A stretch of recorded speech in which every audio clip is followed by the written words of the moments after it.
Hello, everyone. Welcome back. I am your radio host. I am here to bring you the most recent war news. Today, we are going to take a trip over to the Middle East in Israel and Gaza, where I'm pretty sure, as long as you don't live underneath a rock, you know that there have been some mild, and I'm really bending that word mild there. It's not that mild. But I do have some news for you today about the area. Um, in Israel and the Hamas war, um, uh, the Vice President Kamala Harris calls for an immediate Gaza ceasefire ahead of meeting with Israel's Gantz. The Vice President Kamala Harris is set to meet with Israeli War Cabinet member Benny Gantz at the White House today, which would be Monday, after calling for an immediate ceasefire in Gaza. Harris criticized the U.S. ally for not doing enough to allow aid to enclave. She expected to deliver a equally blunt message to Gantz, who is visiting Washington in defiance of Israeli Prime Minister Benjamin Netanyahu. The U.S. pushed for a new hostage deal. It came as talks were ongoing in Egypt to broker a 6 week truce for the Muslim holy month of Ramadan. Begins the next week. Israeli media reported that the government did not send a delegate because it is waiting to learn which hostages are alive and how many Palestinian prisoners Hamas seeks to exchange for them. The U.S. began a series of aid airdrops into Gaza over the weekend. The first on Saturday include about 38,000 meals in the southwest Gaza Strip. The White House officials have said that the airdrops will continue supplement trucks deliveries and are also working to send aid via sea. At least 15 children had died in northern Gaza in recent days because of malnutrition, dehydration. Local health officials have said Gaza's death toll has passed over 30 30,500, according to the Enclave's Health Ministry, amid surging fears of starvation in the Northern Territory. The Israeli military officials said that at least 245 soldiers have been killed since the ground invasion of Gaza begun. Omar Agwu is far from his home in Gaza. The 4-year-old's parents and sister were killed by an Israeli airstrike when he lost his arm. He was one of the lucky ones, though. The efforts of family and strangers, Omar was brought out of Gaza and to the United States, where he received treatment, including a prosthetic arm. He spent his days in a house ran by a medical charity in New York, accompanied by his aunt. It's sad, but then again, I sometimes think it would be just so cool to have just a prosthetic arm. I view that would be just amazing. Like, obviously, I'm drawing it out as it's this full bionic arm that can punch through a brick wall. But in reality, they're usually made out of carbon fiber. So, I'm getting real ahead of myself there. Maybe later on. If I ever lose an arm, maybe it'll be out by then.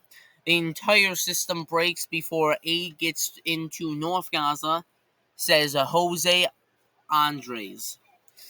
The U.S. is preparing additional airdrops of aid into Gaza after the first American airdrop took place Saturday, which I previously stated, with over 38,000 meals that were ready to eat.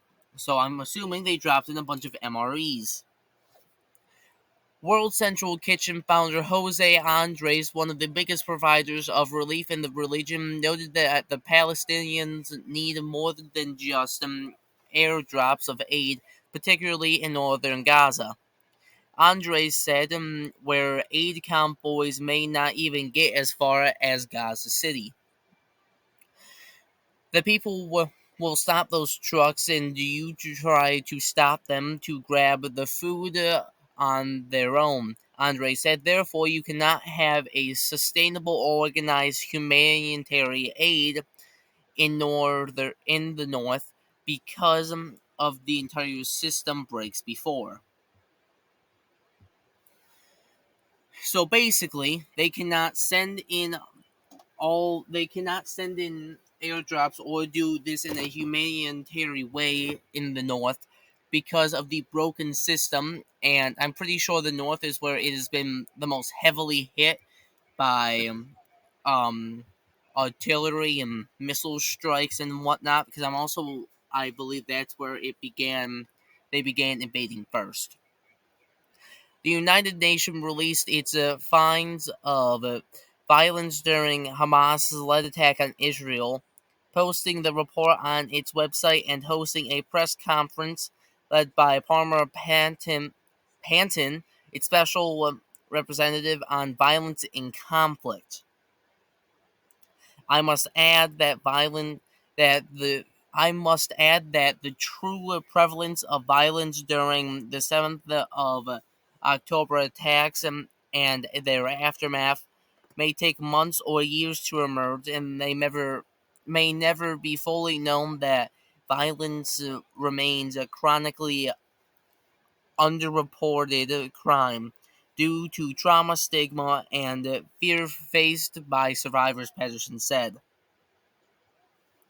According to Patterson, her team found reasonable grounds to believe that violence included. Oh, I can. I've been skipping over a specific word here, and I can't lead on with this one. Basically, some not so fun things are happening to people, and I really didn't read the headline before I began reading. But if you want to figure out what it is, go to NBC News. It's the Israel and Hamas war live updates.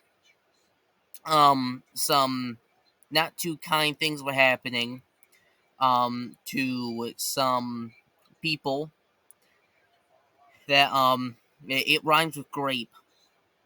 Anyway, the World Health Organization describes grim findings after visit to northern Gaza. A World Health Organization team made its first visit since October to two hospitals in northern Gaza, where Director General Tedros Adhanom Ghebreyesus described grim findings on life for Palestinians and medical staff. Gamal Adwan Hospital is the only paediatrics hospital in the north of Gaza, and it is overwhelmed with patients. Tedros said after the weekend visit, the lack of food resulted in the death of 10 children. The lack of electricity poses a serious threat for patient care, especially in critical areas like the intensive care unit and the neonatal unit. Maybe. He described the conditions at another facility, Al Adwa Hospital, where one of the buildings was destroyed, as particularly appalling. Civilians, especially children and health staff, need scaled up help immediately, Tedros said. But the key medicine all these patients need is peace and a ceasefire. So a ceasefire would really, I believe that would solve it.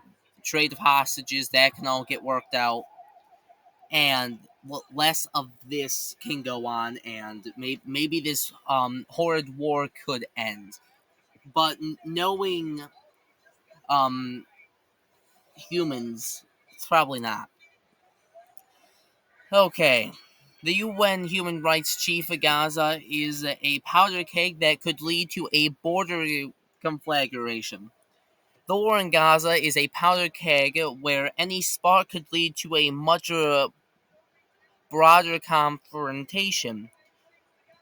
Vlogger Turk, the United Nations Human Rights Chief, said it in an address to the Human Rights Council, "It is imperative to do everything possible to avoid a wider confrontation," Turk said.